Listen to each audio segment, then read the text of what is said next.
Meus amados irmãos, que a doce paz do Senhor Jesus seja com todos.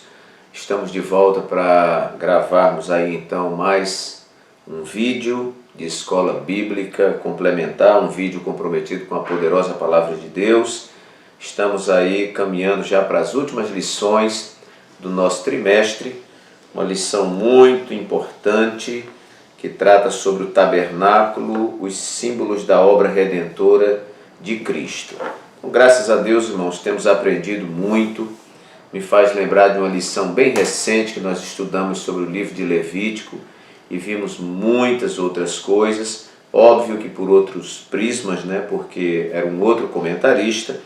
Esta lição está sendo comentada pelo pastor Elienay Cabral, que nos traz uma nova perspectiva e com cada comentário nós vamos aprofundando o nosso conhecimento sobre toda essa estrutura do Antigo Testamento, que era, como diziam os pensadores, né? O Antigo Testamento, uma sala toda mobiliada, porém faltando a iluminação. Mas o Novo Testamento é esta sala toda mobiliada, porém iluminada. Podemos dizer que o Antigo Testamento é o Novo Testamento em figuras, né? E o Novo Testamento, nós temos então a realidade, o cumprimento das promessas, né? Em Cristo. Nós vemos a síntese de todo o Antigo Testamento, né? Porque todas essas coisas na realidade apontavam para Cristo, mas nele habitava a plenitude, né? E nele então nós vamos descobrir, né, esta revelação que caminha em progressividade. A lição, irmãos, de hoje, lição número 10 para 9 de junho de 2019, não é? E dia 9 de junho será também o dia do pastor, né? Que será a nossa próxima semana, não é? Hoje o vídeo está entrando no ar, né? Numa terça-feira, e esta lição é para domingo que vem, dia do pastor. Eu vou aqui puxar uma brasa para a minha sardinha, mas homenageie o seu pastor, agradeça por ter um pastor, não é? Há muitos lugares que as pessoas lamentam porque não tem um pastor. Então é muito bom. Eu tenho um pastor, sou pastor de uma congregação, mas tenho um pastor e louvo a Deus pela sua vida. É muito bom nós estarmos debaixo de uma autoridade espiritual, não é? Vivendo dentro de uma legalidade e de uma legitimidade espiritual. Então, domingo, escola dominical e aí o dia do pastor. Homenageie o seu pastor, honre o seu pastor, porque o pastor vela pelas suas ovelhas como aquele que irá dar conta delas. Nossa lição, queridos, para domingo, então, será o sistema de sacrifícios. Sistema de sacrifícios. O texto áureo se encontra em Romanos 3, 25, nos diz assim: sendo justificados gratuitamente pela sua graça, pela redenção que há em Cristo Jesus, ao qual Deus propôs para propiciação pela fé no seu sangue, para demonstrar a sua justiça pela remissão dos pecados dantes cometidos sob a paciência de Deus. Nossa verdade prática nos diz: Jesus Cristo executou na cruz o sacrifício perfeito, obtendo por meio de seu sangue e de uma vez por todas a redenção eterna para todos os que creem nele. Nossa leitura bíblica em classe se encontra em Levítico, capítulo 1, versículos de 1 a 3. Depois nós vamos também para o capítulo 2 e os versículos de 1 a 3. Depois vamos para o capítulo 3, versículos 1 e 2. Depois capítulo 7, versículos 1 e 2. E 1 de João, capítulo 2, versículos 1 e 2. Então nos diz a leitura: e chamou o Senhor a Moisés e falou com ele da tenda da congregação, dizendo: fala aos filhos de Israel e dize-lhes: quando algum de vós oferecer oferta ao Senhor, oferecereis as vossas ofertas de gado, de vacas e de ovelhas. Se a sua oferta for holocausto, de gado oferecerá macho sem mancha. À porta da tenda da congregação a oferecerá, de sua própria vontade, perante o Senhor. E quando alguma pessoa oferecer oferta de manjares ao Senhor, a sua oferta será de flor de farinha. Nela deitará azeite e porá o incenso sobre ela. E trará aos filhos de Arão, aos sacerdotes, um dos quais tomará dela um punhado da flor de farinha e do seu azeite, com todo o seu incenso. E o sacerdote queimará este memorial sobre o altar. A oferta queimada é de cheiro suave ao Senhor. E o que sobejar da oferta de manjares será de Arão e de seus filhos. Coisa santíssima é de ofertas queimadas ao Senhor. E se a sua oferta for sacrifício pacífico, se a oferecer de gado macho ou fêmea, a oferecerá sem mancha diante do Senhor.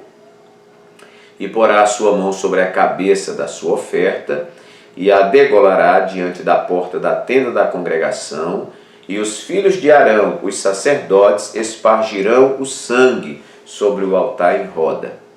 E esta é a lei da expiação da culpa, coisa santíssima é. No lugar onde degolam o holocausto, degolarão a oferta pela expiação da culpa, e o seu sangue se espargirá sobre o altar em redor. Agora, 1 de João, capítulo 2, versículos 1 e 2, que diz assim: Meus filhinhos, estas coisas vos escrevo, para que não pequeis. E se alguém pecar, temos um advogado para com o Pai, Jesus Cristo, o justo. E ele é a propiciação pelos nossos pecados, e não somente pelos nossos, mas também pelos de todo o mundo. Está aí, meus queridos, o texto que dará embasamento, ao tema sistema de sacrifícios, que é o que nós vamos estar estudando aqui. Obviamente, irmãos, que a proposta dessa lição não é nós estudarmos a fundo o que é o holocausto, o que é a oferta pela culpa, o que é a oferta de manjares, o que é a oferta pacífica. Isso nós fizemos naquela lição de Levítico e tudo mais. A proposta aqui é falar de uma forma genérica sobre o sistema de sacrifícios. Muito bem. Então, vamos ver aqui na nossa lição que o primeiro tópico fala sobre o conceito de holocausto. O holocausto no hebraico significa olá, significa levantar, fazer subir, que acende, Essa oferta era apresentada pelo sacerdote no altar, de onde um cheiro suave subia às narinas de Deus. Então os irmãos sabem que a característica principal do holocausto era que era uma oferta trazida pelo pecador, que trazia aquela oferta representando a ele, e ele colocava a mão sobre esta cabeça deste animal, o animal era degolado, o sangue espargido, e esse animal era queimado totalmente sobre o altar. Era uma modalidade de sacrifício. Nós temos também outra modalidade, que era a oferta de manjares, que aí já não era um animal, mas alguém trazia porção ali de grãos novos e macios colhidos na primeira colheita. Esta oferta também era feita de farinha fina misturada com azeite, e também havia ali uma participação de incenso e uma série de coisas. Vamos dizer, era uma oferta de alimento. Também nós tínhamos uma modalidade de sacrifício que era chamada oferta pacífica. Era um sacrifício em que o ofertante imolava o animal, tirando porções especiais e separando-as do sangue e da gordura do animal. Em seguida, o sacerdote espargia o sangue do animal imolado ao redor do altar, em sinal da propiciação pela vida do pecador. Depois, os miúdos do animal eram queimados no fogo do altar, e assim, tanto o sacerdote como o ofertante e sua família comiam a carne nobre do animal imolado. Era uma chamada oferta pacífica, uma oferta de comunhão. Esta oferta pacífica, inclusive, você podia oferecer um animal que não fosse macho, podia ser uma cabra, cabia nessa modalidade de sacrifício. Então, Também existia, irmãos, a oferta pelo pecado ou pela culpa.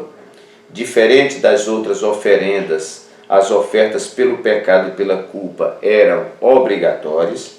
Elas identificavam a natureza pecaminosa do homem, alguém que necessitava apresentar a Deus algo por seus pecados. Esse sacrifício era feito fora do arraial. Bom, e tínhamos ali também um dia muito especial. Vamos dizer que era um dia de acerto de conta geral da nação de Israel, que era o grande dia da expiação.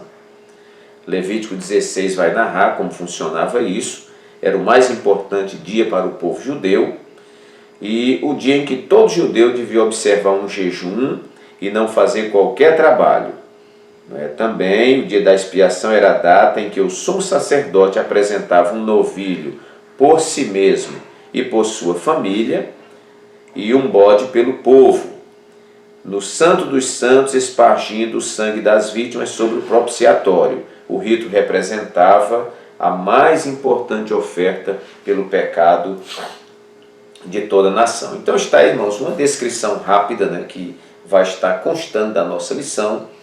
E se você quiser ir aprofundando, você vai nesses textos que referenciam o holocausto, a oferta pela culpa, a oferta pacífica, a oferta de manjares e etc., que eram modalidades de oferta, cada uma delas com um propósito. Mas nós queremos falar, que é a proposta da lição, falarmos de modo genérico sobre este sistema de sacrifícios. O primeiro ponto que nós anotamos aqui, irmãos, a nossa proposta é complementaridade, para você que está assistindo o vídeo pela primeira vez, e construirmos ideias. O professor de repente pergunta o que eu vou falar para a minha turma sobre esse sistema de sacrifícios.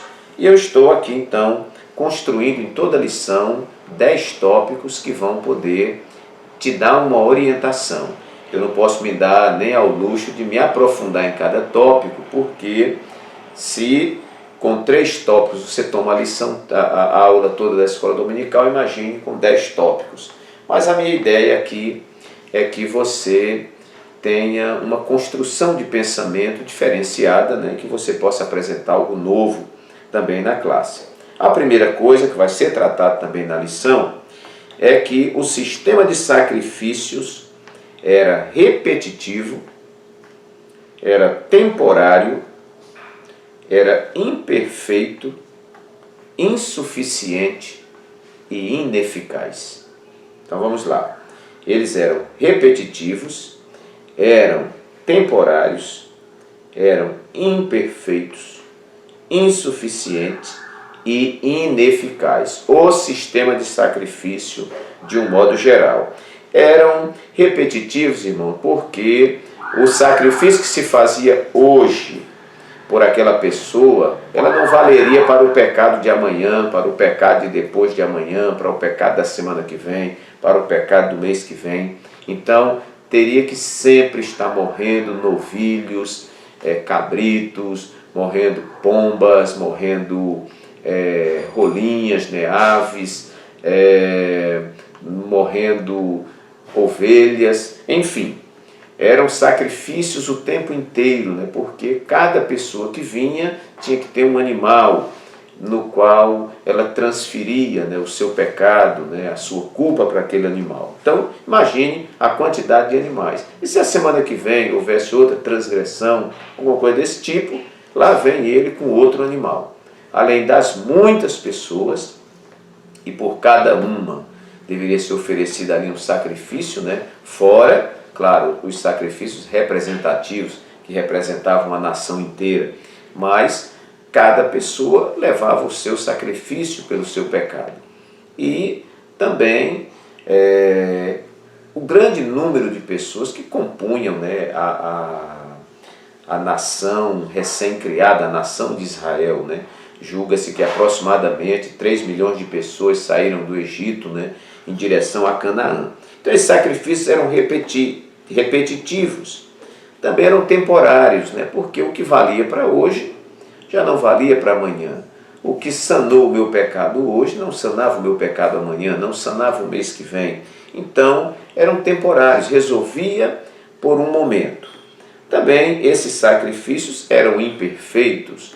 Por quê, irmãos? Porque o sacrifício perfeito só foi Jesus Cristo, né? Esses sacrifícios eram oferecidos, claro, havia uma propiciação, havia uma aceitação da parte de Deus, mas era algo imperfeito, não era o perfeito, né? Também era insuficiente, porque não conseguia purificar o homem de todo o seu pecado. E ineficaz, né? Ineficaz porque não cumpria o propósito maior de forma total, né? Algo eficiente, você pode até fazer a coisa certa e não ter o resultado final como você espera, mas algo eficaz, não é?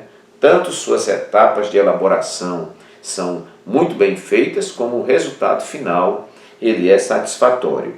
Mas nós vamos ver aqui no texto áureo que diz assim: sendo justificados gratuitamente pela sua graça, pela redenção que há em Cristo Jesus, ao qual Deus propôs para propiciação pela fé no seu sangue, para demonstrar sua justiça, pela remissão dos pecados dantes cometidos sob a paciência de Deus. E a verdade prática vai complementar esse primeiro tópico que diz: Jesus Cristo executou na cruz o sacrifício perfeito, obtendo por meio de seu sangue e de uma vez por todas a redenção eterna para todos os que creem nele. Em Jesus se cumpre o oposto do que eu coloquei aqui no primeiro tópico, porque nós estamos falando do sistema de sacrifícios que acontecia. Era um sistema, em primeiro lugar, repetitivo, temporário, imperfeito, insuficiente e ineficaz. Em segundo lugar, nós vamos perceber que esse sistema de sacrifícios já revelava a gravidade do pecado e a seriedade da justiça de Deus. Irmãos, onde nós vemos a questão da gravidade do pecado? Irmão, a quantidade de animal que era morto, a forma como esses animaizinhos eram mortos. Então, a gente, por alguma razão, imagina que esses sacrifícios, né, e até a crucificação de Cristo, foi algo bonito de se ver. Irmãos, mas era horrendo, era terrível, né? Você vê animais inocentes, né, sendo degolados, sangue descendo, fumaça subindo, carne queimando, né? Então era algo ruim de se ver. E aquela cena trágica que se via, o que revelava? Revelava, irmãos, a gravidade do pecado. A Bíblia diz que o pecado, ele escraviza. A Bíblia diz que o pecado nos distancia de Deus, rompe a nossa comunhão com Deus. A Bíblia diz que o salário do pecado é a morte. Então, pecado não é algo que se brinque, né? Pecado é algo muito sério e que pode levar, inclusive, à morte. Então, era necessário que Deus mostrasse para o homem que a sua transgressão no jardim do Éden, na representatividade de Adão, e isto não foi uma brincadeira, isso não deixou apenas Deus irado, né? Não, isto, irmãos, comprometeu a natureza, comprometeu a vida moral do homem, né? Comprometeu a vida física do homem, né? Comprometeu muitas coisas. E hoje, imagine o mundo que nós vivemos, né? Os valores invertidos, o que é certo, né? O povo está dizendo que tá errado. O que é errado estão dizendo que está certo, né? A falta de respeito aos pais, a falta de respeito às autoridades, né? A negligência religiosa, né? A deturpação, a pornografia, a prostituição infantil, a violência, as drogas. E a gente pensa, onde está a raiz de tudo isso? A raiz de tudo isso está no pecado. Então, quando se via aquela cena horrenda, era para que eles entendessem que Deus via o pecado como algo grave, algo extremamente prejudicial ao homem. Mas também aquele sistema de sacrifício revelava a seriedade da justiça divina. Ou seja, Deus exigia que por aqueles pecados houvesse uma reparação, houvesse um preço pago, porque as pessoas que levavam um animal estavam levando um preço, irmãos. Estavam levando um preço, aquilo custava. Então, nós vemos ali a seriedade da justiça divina, ou seja, você não estará justificado, você não estará absolvido sem que antes seja pago esse preço aqui. É tanto que somente a morte na cruz do Calvário satisfez a Deus plenamente, né? A morte de nosso Senhor e Salvador Jesus Cristo, que foi algo terrível de se ver, algo horrendo. Eu creio que o Mel Gibson aí fez uma imitação, né, com um filme, por sinal muito bem produzido, né? Mas a gente vê, será que só foi aquilo? Será que foi mais do que aquilo? Porque na realidade a gente fica focado no sofrimento, nas chicotadas, no sangue que está descendo. Mas, meus irmãos, quando Jesus desce da sua glória para ser concebido no ventre de uma pobre pecadora, Maria era uma santa mulher, mas uma pecadora como nós somos pecadores, carente da salvação de Jesus. E Deus se humilha ao ponto de entrar no ventre de uma mulher, pobre pecadora, né? E ser concebido ali, e transitar entre nós, vestido desse tabernáculo humano, né? Sendo rejeitado, sendo desprezado, né? Como Isaías 53 diz, né? Ele se despojou da sua glória para padecer aqui na terra e depois consumar esta obra na cruz do Calvário. Jesus disse: Deus, Pai, se possível for, passa de mim este cálice. E, claro, a resposta de Deus é: você vai ter que tomar o cálice. Jesus disse: contanto não seja feita a minha vontade, mas a tua vontade. E Jesus foi executado na cruz do Calvário. O que era aquilo ali, irmãos? Era a exigência da justiça de Deus. Muito bem. Então, segundo lugar, um sistema que revelava a gravidade do pecado e a seriedade da justiça divina. Aqui na interação do professor diz: a forma que Deus empregou para ensinar o seu povo.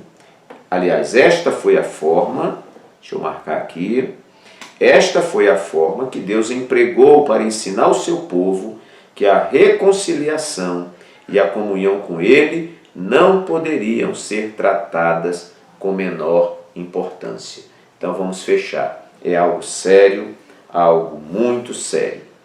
Em terceiro lugar, esse sistema de sacrifícios era um sistema disciplinado e um sistema organizado. Eu sempre toco nesse ponto. Os irmãos que já viram outras lições passadas, a gente sempre toca neste ponto. Por quê?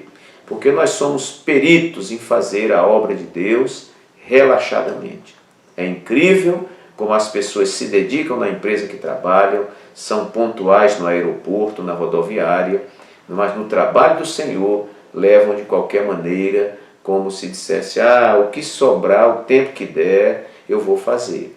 Meu querido, esta palavra é uma palavra para o seu coração. Se for para você fazer um trabalho para Deus relaxado, receba aqui um conselho do pastor Walter: não faça esse trabalho, porque Deus é digno de toda glória, de toda honra e do nosso melhor.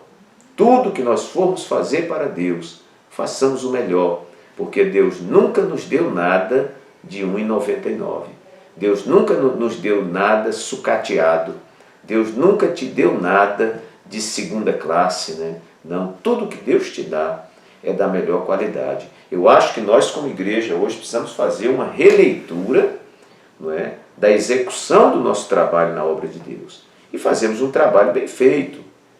Eles estavam no deserto, um lugar precário, mas Deus disse: faça uma tenda, e a tenda tem que ter medida tal, o material tem que ser tal, e quem vai operar dentro dessa tenda, quem vai oferecer sacrifício, quem vai entrar no Santo dos Santos é tal e tal, e se alguém que não está autorizado a entrar vai morrer, não é? E a coisa era muito bem feita. O sacerdote não trabalhava a hora que queria, parava a hora que queria. Não vou mais exercer meu ministério, não, vou parar. Não existe isso. Cuidado para você que está pensando em parar no seu ministério. Se foi Deus que lhe chamou, tenha muito cuidado. quando a gente deixa de fazer as coisas para as quais fomos chamados por Deus a fazer, nós corremos risco de morte. Eu tenho que lhe falar essa verdade aqui. Então, meus queridos, era um sistema disciplinado e organizado. Posteriormente, quando eles já estão fazendo isso no templo que Salomão construiu, a rainha de Sabá ficou de boca aberta, porque viu a organização. Não era com qualquer roupa, não. Tinha a roupa certa, tinha o procedimento certo. Olha, antes de operar no altar do holocausto e lá dentro da tenda tem que lavar as mãos. E eles lavavam as mãos e os pés. Tinha que estar lavado. Olha, você tem que vestir a túnica, tem que ter aí o éfode, o peitoral, tem que ter tudo isso, tem que estar trajado assim. Então, tudo, irmãos, muito bem disciplinado e muito bem organizado. Olha, nos diz assim: a funcionalidade dos sacrifícios designados por Deus para compor o complexo sistema de sacrifícios no Antigo Testamento. Nós vamos ver que para que isso funcionasse era um sistema complexo. Agora, irmãos, um sistema extremamente organizado. Deus não é Deus de confusão. Deus não é Deus de desorganização. Nós precisamos ter muito cuidado. Eu estou trabalhando numa igreja, nós estamos trabalhando devagarinho essas coisas. A gente tem que ter mais reverência no trabalho do Senhor. A gente tem que ter mais cuidado com as coisas que nós estamos fazendo. Quanto mais organizado e quanto mais disciplinado, melhor.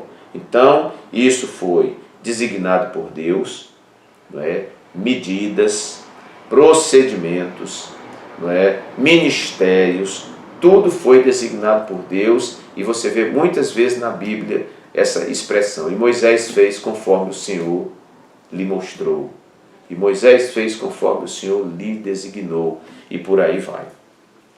Em quarto lugar, nós vamos ver que o sistema de sacrifício, ele era voluntário. Um sistema voluntário, Você tinha que levar dentro daquele padrão, e você tinha que haver no seu coração voluntariedade. O que é voluntariedade, irmão? É quando você faz sem ser forçado. Você não está fazendo porque o seu pastor está mandando fazer. Você não está fazendo porque estão empurrando você para fazer. Você está fazendo porque você está fazendo com o coração. Há um momento na igreja que nós chamamos de momento da oferta, que você está tirando do seu bolso, o fruto do seu suor, do seu trabalho. Pessoas que trabalham duro, irmãos, de sol a sol, às vezes recebem um salário pequeno, mas tira lá a primeira 10ª parte, que são os dízimos, levam à casa do Senhor para a manutenção da casa do Senhor, ofertam e ofertam com qualidade. Mas isso deve ser feito de coração. Eu sempre digo na igreja onde pastoreio: olha, irmão, se você vai colocar uma oferta aí, triste, para depois você ficar falando, essa igreja pede muito dinheiro, esse pastor, eu não sei o que ele está fazendo com o dinheiro, e coisa e tal, e dá oferta de má vontade, receba um outro conselho do pastor Walter Pereira: não oferte. Só oferte se você tiver alegria no coração, porque não é o numerário que entra lá que vai produzir o milagre. Eu acho que o que vai produzir o milagre é uma oferta que é dada com coração, uma oferta que é dada com reconhecimento. Eu estou dando porque Deus me deu. Eu conquistei isso aqui porque Deus me deu saúde, Deus abriu a porta de trabalho, Deus tem me sustentado e tudo mais. Então, irmãos, tudo nós devemos ao Senhor. Na realidade, a gente diz assim que está dando alguma coisa na casa do Senhor, porque é um hábito. Você dá quando você tem. Eu não tenho nada, tudo que eu tenho foi Deus que me deu. Era bom a gente dizer assim: não dê, devolva a Deus tudo que Ele lhe deu. Então, tinha que haver voluntariedade nesse ofertar. Vai levar um animal, qual a exigência? Tem que levar um animal macho, tem que levar um animal limpo, sem mancha, não pode levar animal com a perna quebrada, não pode levar animal cego, e a pessoa pegar aquele animal de valor e levar com alegria, não é com dó. Ah, meu Deus, estou levando um bichinho e tal, quando é que vai ter outro bonitinho como esse? Não, tinha que levar, irmãos, com alegria, porque está levando para o Senhor. Então, o sistema de sacrifício era um sistema, né, voluntário. Havia ofertas que você não tinha como correr, nós lemos aqui, né, oferta pela culpa, né, o cara lá com pecado e tudo, tinha que, né, levar o animal. Mas mesmo assim, ele tinha que levar de coração. Não adiantava entregar um animal somente simbolicamente lá para morrer, quando o seu coração não ia junto. Por isso que a oferta de Abel foi recebida e a de Caim não foi recebida. Se você olhar no texto lá, diz que Deus atentou para Abel, primeiro, e para a sua oferta, segundo. E Deus não atentou nem para Caim. Claro, se não atentou para Caim, também não atentou para a sua oferta, porque na frente da oferta vai o seu coração. Então, esse sistema de sacrifícios, né, deveria contar com voluntariedade, né, com generosidade. Em quinto lugar, um sistema de sacrifício substitutivo. Ponto 1, né, tópico 1, subtópico 3, diz assim: o ofertante colocava a mão sobre a cabeça da vítima a ser sacrificada, transferindo para si os benefícios do sacrifício, ou seja, a expiação dos pecados. Era um ato, não é, onde o ofertante colocava a mão sobre a cabeça do animal e com isso ele estava se identificando com o animal. Agora, eu e esse animal somos um. Segundo, eu estou transferindo para ele todos os meus pecados. E aquele animal que não tinha culpa ia carregando os pecados daquele pecador. Isso tipificava no nosso Senhor e Salvador Jesus Cristo, que morreu na cruz do Calvário. Mas quem tinha que morrer era eu e você. Éramos nós que deveríamos morrer lá, porque ele não tinha pecado. Mas por que ele morreu, pastor Walter? Ele morreu porque ele estava carregando sobre si os nossos pecados. E Deus, quando olhou, né, Deus Pai olhou para Deus Filho na cruz, ele nos viu lá, né, morrendo ali com Jesus. Né? Jesus morreu por nós, morreu no nosso lugar. Aquilo que seria exigido de mim e de você e que nós não teríamos condição de satisfazer, Jesus veio para satisfazer em nosso lugar. A isso, João escreve as palavras de Jesus: Deus amou o mundo de tal maneira. Então esses sacrifícios eram substitutivos. Eles iam no nosso lugar. Isso é muito interessante. Você veja quando Abraão levou Isaac para oferecer lá no Monte Moriá, né, e que ele ia executar o seu filho. Quando ele levanta o cutelo para matar o seu filho, a voz de Deus brada, né? Abraão, Abraão, não faças tal, porque agora sei que temes a Deus. E quando ele se vira, tem um cabrito amarrado pelas pontas, e aquele cabrito morre em lugar de Isaac. Aquilo é uma figura, né, do que Cristo fez por nós, irmãos. Nós não temos nenhuma dúvida disso aqui. Em sexto lugar, vamos correr. Em sexto lugar, um sistema que sintetizava perdão, gratidão, comunhão e voluntariedade. Vamos ver aqui no subsídio da vida cristã, que diz assim: por isso o Pai me ama, disse Jesus, porque dou a minha vida para tornar a tomá-la. Ninguém me tira de mim, mas eu de mim mesmo a dou. Tenho poder para dar e poder para tornar a tomá-la. Este mandamento recebi de meu Pai.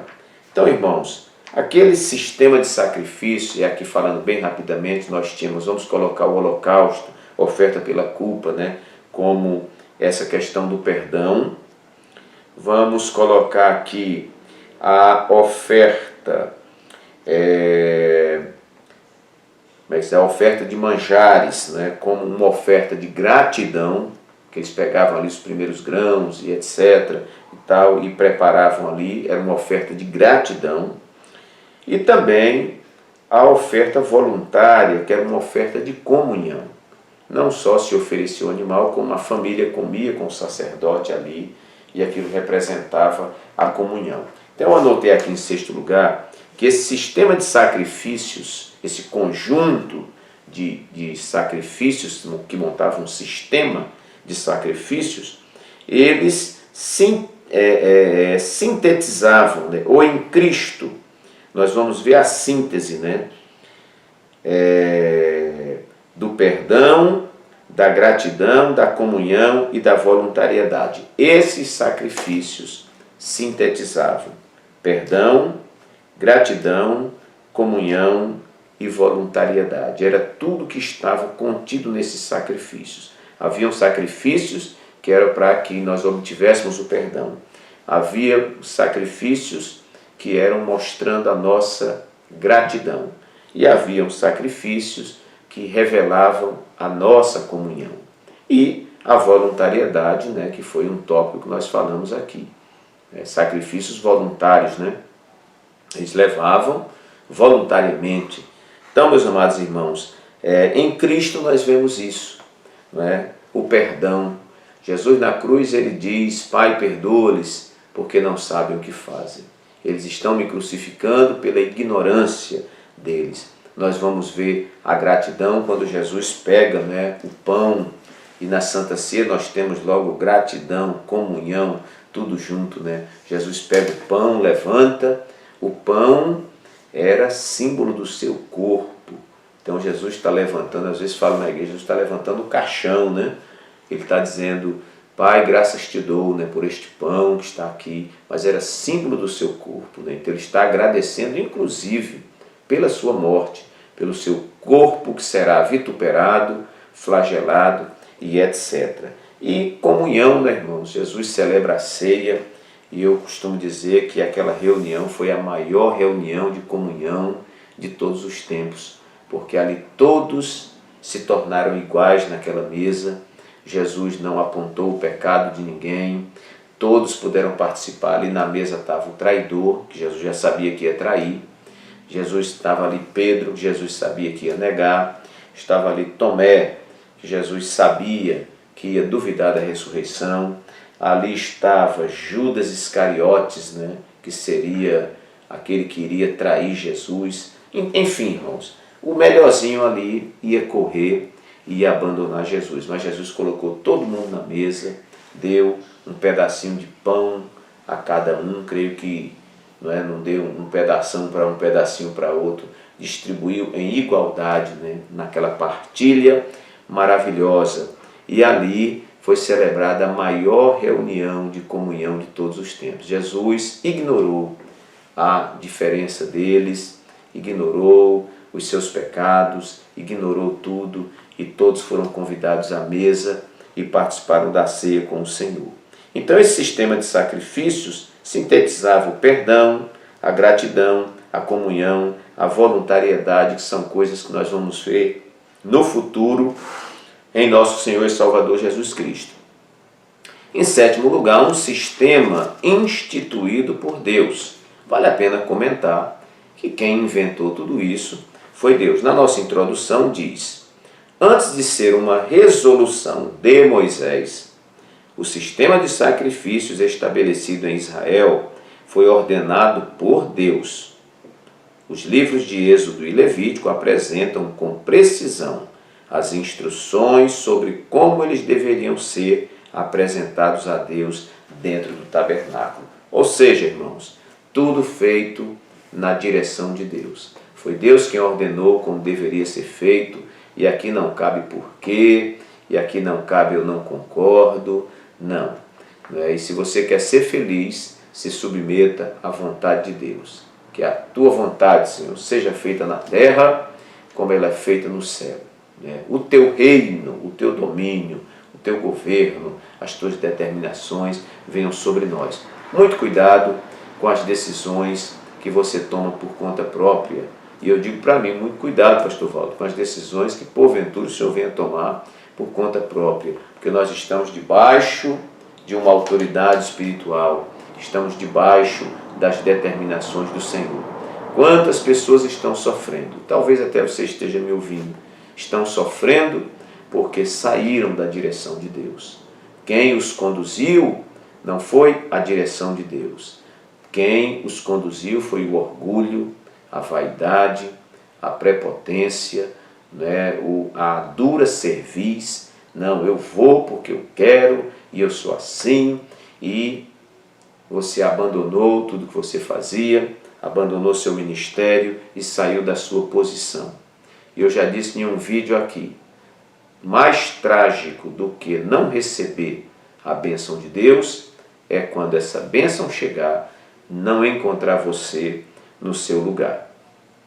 Então, irmãos, um sistema que foi instituído por Deus. Aqui não cabia invenção, não cabia criatividade de ninguém, não. Vamos fazer conforme Deus mandou que fosse feito. Em oitavo lugar, um sistema de sacrifícios que convergia para Cristo. Eu não vou nem explicar muito, porque você aí tem condição de na classe ir apontando. Tudo isto, irmãos, apontava para Cristo. Eram antítipos que apontavam para o tipo. Eram figuras, alegorias que apontavam para a realidade futura. Eram sombras, mas que estavam refletindo a realidade de Cristo Jesus, nosso Senhor. Em nono lugar, um sistema acessível a todos.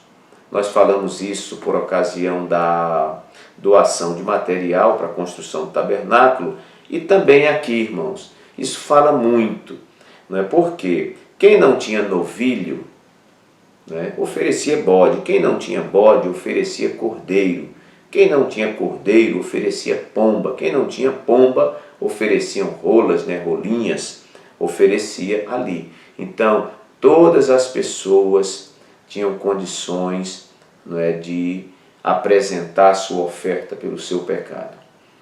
Isso fala da acessibilidade de Deus. Deus nunca te deixará sem condições de que Ele realize a grande obra na sua vida, o grande milagre. Tudo o que você precisa para a execução do milagre de Deus em sua vida está ao seu alcance. Faz-me lembrar aqui daquela mulher que Elias chega na casa dela, a viúva de Sarepta, ele chega na casa dela e ela não tem muita coisa ali para comer.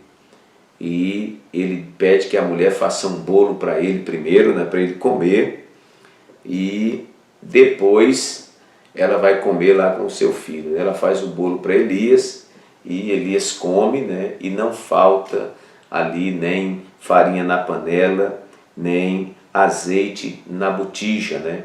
Nós vamos ver também, já com Eliseu, quando aquela esposa daquele filho dos profetas morre, e ela clama a Eliseu porque vieram os credores levar os seus filhos como escravos, e Eliseu pergunta a ela, o que é que você tem em casa?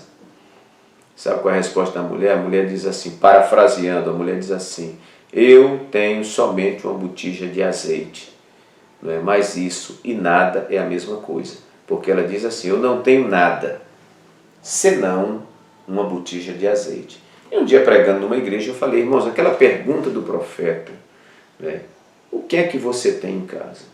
Era como se o profeta pensasse, não é possível que Deus não tenha deixado um gatilho, que Deus não tenha deixado uma peça, que Deus não tenha deixado um pavio, para que se acenda a chama do milagre nessa casa. E qual não foi a surpresa? Tem ainda um pouquinho de azeite. Tudo bem, é tudo que Deus quer para fazer o milagre na minha vida e na sua vida. Porque Deus sempre usou, irmãos, as nossas coisas pequenas para produzir os seus grandes milagres. Até porque tudo que nós temos é pequeno. Então, quem não tinha novilho podia levar o bode, quem não tinha bode levava lá um cordeiro, quem não tinha um cordeiro levava uma pomba, quem não tinha pomba levava rolinha, mas você tinha acesso à salvação. E em 15º lugar, um sistema com ofertantes imperfeitos. Não só as ofertas eram imperfeitas, mas o ofertante também era imperfeito, porque a Bíblia vai dizer que esses sacerdotes, eles tinham que oferecer sacrifícios primeiro por eles, para depois oferecer pelo povo, né? No dia da expiação, nós lemos aqui que ele primeiro oferecia sacrifício por ele e por sua família, o sacerdote, para depois oferecer pelo povo. Fala da imperfeição. Mas Cristo Jesus, nosso Senhor, ele foi ao Calvário, como uma ovelha muda, não abriu a sua boca, e ele nunca foi condenado por pecado, né? Um dia ele perguntou e disse que alguém o acusasse de pecado, e ninguém teve como acusá-lo de pecado. Ele era o Cordeiro perfeito que tira o pecado do mundo. Era o Deus homem que veio trabalhar em favor dos homens, oferecer sua vida na cruz do Calvário, derramar o seu sangue, que produziria uma tão grande e uma tão bela redenção. Meus queridos e amados irmãos, que Deus vos abençoe grandemente, que esta palavra possa ficar plantada no seu coração. Quero aqui agradecer profundamente aos muitos irmãos que têm acessado esse vídeo, muito respeitosamente, têm feito seus comentários, e eu fico feliz pelos comentários, né, sabendo que os irmãos estão sendo edificados. Reconheço a simplicidade do comentário, mas espero estar dando uma contribuição para você. Se você gostou, aí embaixo tem para você se inscrever. Se inscreva, né, ative o sininho para receber as notificações e faça seu comentário, compartilhe esse vídeo. Recebi um comentário, se eu não me engano, essa semana ou semana passada, de uma irmã dizendo: olha, pastor, já compartilhei.